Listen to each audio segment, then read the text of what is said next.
हिमालयाच्या जंगलात चिमणी चिऊ, आपली सासू कोकिळा माया, नवरा काळू कावळा आणि मुलगी चिमणी सोनू हिच्यासोबत राहत होती. चिमणी चिऊ खूप गरीब होती. पावसाळ्याचे दिवस सुरू झाले होते. आई, माझ्या पोटात खूप भूक लागली आहे, काही खायला दे ना. अगं सोनू, तुला दिसत नाही का अजून स्वयंपाक चालू आहे? आई, मग मी बाहेर जाऊन खेळू का? अगं, तुला पावसातही शांत बसवत नाही का? आधीच घरात पावसाचे थेंब गळत आहेत आणि तुला बाहेर खेळायला जायचं आहे. जर तुला थंडी लागली, आजारी पडलीस तर मग औषध कुठून आणायची? अगं सुनबाई, काय झालं? या बिचाऱ्या मुलीवर का ओरडतेस? कसला राग काढतेस तिच्यावर? सासूबाई, या घरात काहीच पुरत नाही. कधी मीठ संपतं, कधी मिरची, कधी पीठ. इतक्या अडचणीत मी स्वयंपाक करते आणि ही सारखी माझ्या मागेच असते.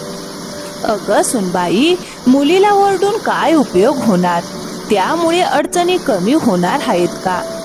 चिमणी चिऊला आपली चूक समजली. ती सोनूला जवळ घेत म्हणाली, माझ्या लेकरा, मला माफ कर.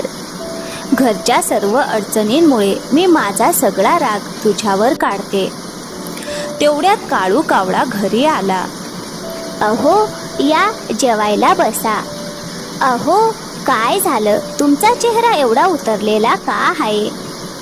अगं चिऊ, मी ज्या शेतात काम करत होतो ते जोरदार पावसामुळे पूर्ण खराब झालं आणि माझी नोकरी गेली.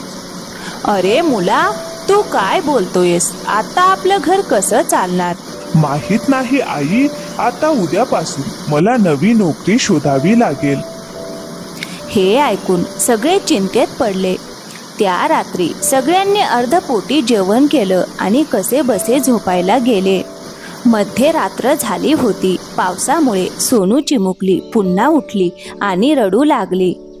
आई, मला खूप थंडी वाजते आणि माझ्यावर पावसाचे थेंब पडतायत. मला झोप लाग. अगं सुनबाई, जरा सोनूला नीट पांघरून घाल ग. सासूबाई, घातलं आहे, पण या जुन्या फाटलेल्या पांघरुणात इतकी भोकं आहेत की थंडी काही थांबतच नाही. सगळे त्रस्त होऊन कसे बसे झोपतात. मग दुसऱ्या दिवशी सोनू चिमुकली बाहेर खेळत असताना शेजारच्या पक्ष्यांची मुलं वडापाव खात असतात. सोनू त्यांच्याकडे हावऱ्या नजरेने पाहत जवळ जाते. अरे, तुम्ही काय खात आहात? अगं, हे वडापाव आहे, खूप चविष्ट असतं. माझ्या बाबांनी शहरातून आणलेत. अरे, मलाही द्या ना, मला पण खायचं आहे. त्यावर एक कबूतर मुलगा तिला ढकलत म्हणाला, अगं जा, हे तुमच्यासारख्या गरिबांच्या आवाक्यातलं नाही. सोनू खाली पडते आणि मोठ्याने रडायला लागते. तिचा आवाज ऐकून चिमणी चिऊ बाहेर येते. काय ग, काय झालं बाळा? का रडतेस? आई, मी गोलूकडून वडापाव मागितला पण त्याने दिला नाही. मला पण खूप खायचं आहे. तू माझ्यासाठी बनवशील का? हो हो, चल घरात आधी. नाही आई, मला आत्ताच दे. मला आत्ताच वडापाव पाहिजे. दे ना आई. रागाच्या भरात चिमणी चिऊ तिला हलकासा चापट मारते. तेवढ्यात तिची सासू तिथे येते. सुनबाई, हे काय करतेस? एवढ्या छोट्या लेकराला का मारतेस? सासूबाई, ही किती वेळापासून वडापावसाठी हट्ट करते. तुम्हाला माहित आहे, घरात एकही पैसा नाही. त्यात यांची नोकरीही गेली. आता मी कुठून आणू वडापाव? सुनबाई, जर असं असेल तर मी थोडं सामान उधारीवर आणते. तू घरीच वडापाव बनवून तिला खाऊ घाल. असं म्हणून ती कबूतर लालाच्या दुकानात जाते. अहो लाला भाऊ, थोडं सामान उधारीवर द्या ना. अहो नाही नाही, आधीच तुमचं खूप उधार आहे, त्यात मी आणखी सामान देऊ शकत नाही. अहो भाऊ, आमची मजबुरी समजून घ्या ना. मुलीला वडापाव खायची खूप इच्छा आहे. कोकिळा मायाची अशी विनंती पाहून कबूतर लालाचं मन पिघळलं आणि त्याने तिला थोडंसं सामान उधारीवर दिलं. कोकिळा माया ते सामान घरी घेऊन आली आणि आपल्या सुनेला चिमणी चिऊला दिलं. चिमणी चिऊने चूल पेटवली आणि मग ती प्रेमाने वडापाव बनवायला लागली. थोड्याच वेळात वडापावचा सुगंध संपूर्ण घरात दरवळू लागला. चिमणी चिऊने गरमागरम वडापाव हिरव्या चटणीसह ताज्या पावात भरून सर्वात आधी आपल्या मुली सोनूला दिला. आई, वा वा, काय चव आहे, खूपच छान आहे वडापाव. यानंतर चिमणी चिऊने आपली सासू कोकिळा आणि आपला नवरा काळू यांनाही वडापाव दिला. अरे वा सुनबाई, तू तर मोठमोठ्या हलवाईंनाही मागे टाकलंस. खरंच चिऊ, आज जर तुझा स्वतःचा वडापावचा ठेला असताना तर तू तुझ्या हातच्या वडापावांनी सगळ्यांना वेड लावलं असतंस. अगं सुनबाई, कसल्या विचारात पडलीस? सासूबाई, तुमचं बोलणं ऐकून मला एक कल्पना सुचली आहे.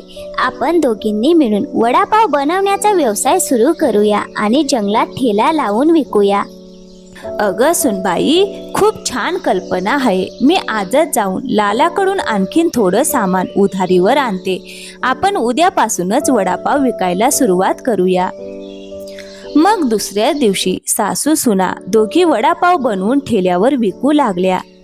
पण पहिल्या दिवशी एकही ग्राहक आला नाही. थोड्या वेळाने एक छोटीशी बुलबुल त्यांच्या ठेल्याजवळ आली. मला वडापाव खायचा आहे, मला पण द्या ना. अगं, आधी 20 रुपये दे, मग मी तुला 2 वडापाव देईन.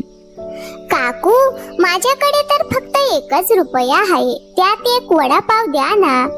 चिमणी चिऊला तिची दया आली आणि तिने तिला 1 रुपयामध्येच 1 वडापाव दिला. अगं सुनबाई, 1 रुपयामध्ये कुणी वडापाव देतं का? अहो सासूबाई, त्या मुलीकडे पाहून मला माझी सोनू आठवली म्हणून दिला. ती छोटी बुलबुल आनंदाने तिथून निघून गेली आणि तिच्या गेल्यानंतर थोड्याच वेळात त्यांच्या ठेल्याजवळ ग्राहकांची मोठी गर्दी जमू लागली. तेवढ्यात एक मोठी गाडी येऊन थांबली. त्यातून ड्रायव्हर खाली उतरला आणि गाडीत बसलेल्या आपल्या मालकासाठी 1 प्लेट वडापाव घेऊन गेला. वडापाव खाल्ल्यानंतर थोड्याच वेळात त्या गाडीतला मालक एक मोठा गरुड स्वतः त्यांच्या जवळ आला. अहो, काय अप्रतिम चव आहे तुमच्या वडापावची. खरंच कमाल केली तुम्ही.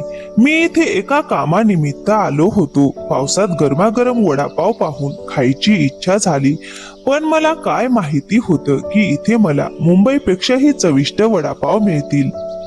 अहो ऐका, मुंबई शहरात माझं एक खूप मोठं मिठाईचं दुकान आहे. मला असं वाटतं की तुम्ही रोज माझ्या दुकानासाठी वडापाव बनवून पाठवावेत. माझा माणूस रोज येऊन तुमच्याकडून ते घेऊन जाईल. त्या बदल्यात मी तुम्हाला चांगले पैसे देईन. असं म्हणत त्याने 50,000 पुढे करत सांगितले. ही सध्या आगाऊ रक्कम म्हणून ठेवा. हे ऐकून चिमणी चिऊ आणि कोकिळा माया खूप आनंदी झाल्या. त्या दिवसापासून त्यांनी घरातूनच वडापाव बनवून मुंबईला पाठवायला सुरुवात केली. त्याचबरोबर काळू कावळा जंगलात ठेला लावून चिमणी चिऊने बनवलेले वडापाव विकू लागला. हळूहळू त्यांची कमाई वाढू लागली. आता त्यांना चांगले उत्पन्न मिळू लागले आणि ते सगळे आनंदाने आपले आयुष्य जगू लागले. तर मित्रांनो, या कथेतून आपल्याला एकच शिकवण मिळते. मेहनत, धैर्य आणि चिकाटी असेल तर कितीही मोठ्या अडचणींवर मात करता येते. तर मित्रांनो, कसा वाटला आजचा व्हिडिओ? आवडला असेल तर व्हिडिओला एक लाईक करा, शेअर करा आणि हो, चॅनलवर नवीन असाल तर प्लीज चॅनलला सबस्क्राईब करायला विसरू नका. थँक्यू. धन्यवाद मित्रांनो.